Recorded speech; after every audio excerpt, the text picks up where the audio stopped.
Saudaraku yang sedang asyik bermain TikTok, terutama para perempuan, dan saya tunjukkan sekali lagi kepada para perempuan yang berjoget ria, goyang dua jari, yang berjoget ria dengan lagu-lagu remix erotis, yang menirukan perbuatan orang-orang kafir, yang membuang-buang waktunya. Saya tidak akan berbicara dari sisi yang banyak, tapi saya akan membicarakan dari sisi Anda sebagai seorang wanita. Wajah Anda sangat mempesona. Hidung Anda, bibir Anda, mata Anda sangat membuat syahwat lelaki naik. Tahukah dosa yang sudah Anda reguh untuk berhadapan dengan Allah nanti kelak? Dosa yang disebut dengan dosa tabarruj. Dosa memperlihatkan kecantikan, kemolekan di hadapan laki-laki yang bukan mahramnya. Tahukah Anda bahwasanya itu maksiat kepada Allah Jalla fi'ala dan kepada Rasulullah Sallallahu Alaihi Wasallam? Dan yang bermaksiat akan termasuk dari orang-orang yang enggan masuk ke dalam surganya Allah Subhanahu wa taala. Rasulullah Sallallahu Alaihi Wasallam bersabda, "Kullu ummati yadkhuluna jannah illa man aba." Setiap umatku akan masuk ke dalam surga kecuali orang-orang yang enggan. Man ya'ba ya Rasulullah? Para sahabat bertanya, siapa yang enggan masuk surga wahai Rasulullah sallallahu alaihi wasallam? Maka Nabi Muhammad sallallahu alaihi wasallam bersabda, "Man ata'ani dakhala jannah wa man asani faqad aba." Yang taat kepadaku niscaya dia masuk ke dalam surga, dan yang bermaksiat kepadaku itulah orang-orang yang enggan. Kemudian ada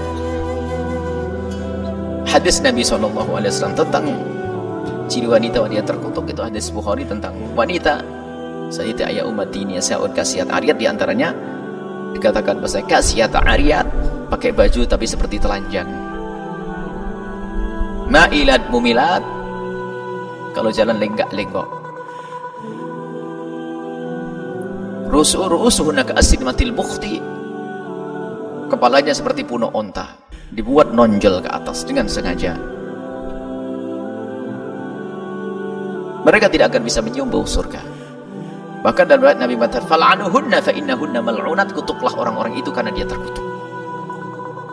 Baik, ini adalah salah satu riwayat dari Nabi SAW, peringatan kepada wanita agar mereka tetap menjaga kemuliaan mereka. Dan sungguh kewajiban seorang wanita bukan hanya menutup aurat saja. Ini bab menutup aurat. Akan tapi menutup aurat pun harus, tujuannya menutup aurat adalah, di samping ini adalah perintah Allah, adalah agar tidak menggugah syahwat orang lain, kaum pria.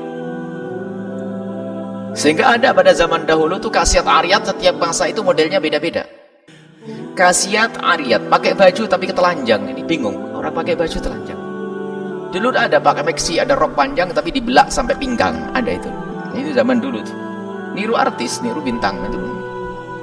Itu kan ada model-model tahun 60-an, 70-an, tidak ingat tahun 7 kita belum lahir 60. Ini ada gambar-gambar yang ini, atau barang mungkin film-film lama yang ada, atau apa cerita ibu ini. Jadi panjang bajunya, tatanya dibelak sampai paha kelihatan. Nah, ini kasiat pakai baju tapi ariyat kayak telanjang. Zaman itu. Sekarang zaman ini cuma terjemahan itu beda lagi. Pakai baju menutup aurat, tapi bajunya ketat, semua lekuk tubuhnya terlihat. Dan itulah fal'anahunna. Ini yang masuk dalam hadis Nabi SAW. Jadi tidak cukup kau hanya menutup auratmu, akan tapi menutup lekuk tubuhmu, itu adalah kewajibanmu. Sudah begitu memang ciri dalam hadis Nabi, ma'ilat mumilat. Jalanmu wajar saja. Kalau wanita bergoyang pinggulnya wajar, tapi kalau menggoyang-goyangkan pinggulnya berlebihan, hanya pengen dilihat kaum laki-laki, rendah dia. yang lipat. Orang bingung, ini ngapain ini?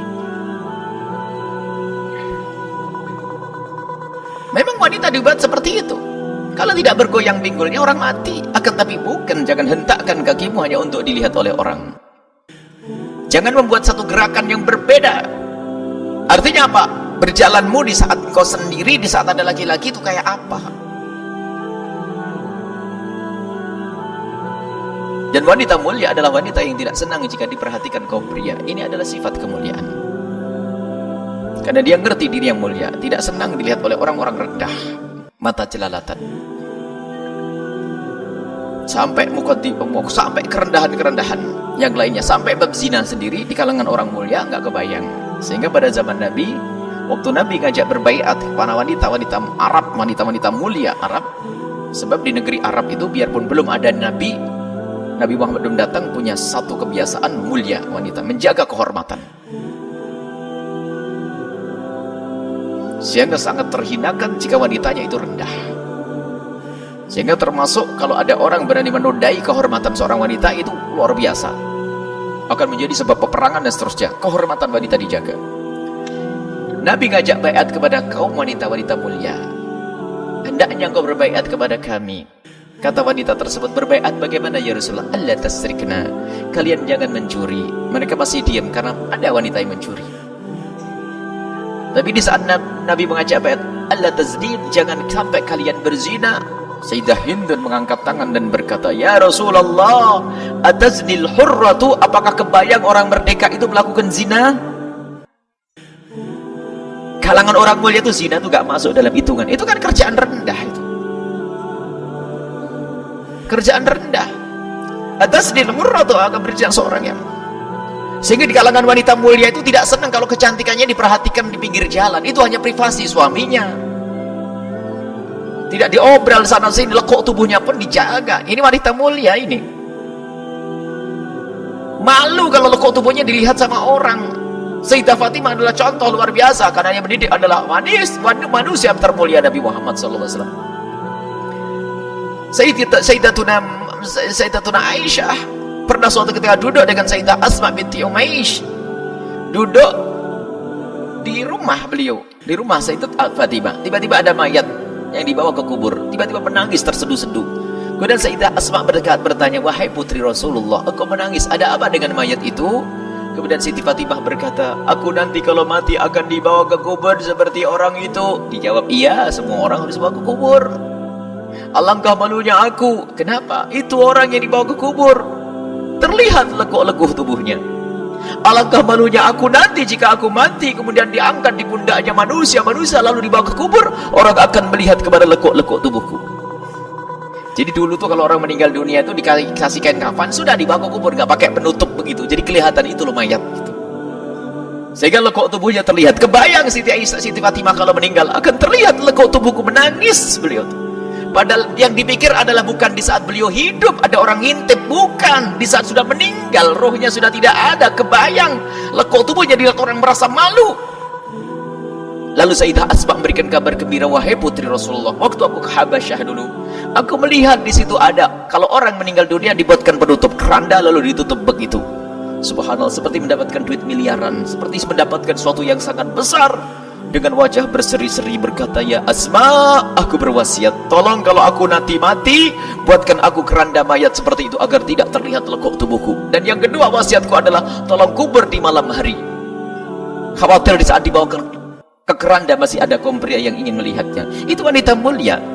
Dan sampai hari ini pun kita menemukan kelompok-kelompok wanita mulia waktu kita sekolah di Tarim.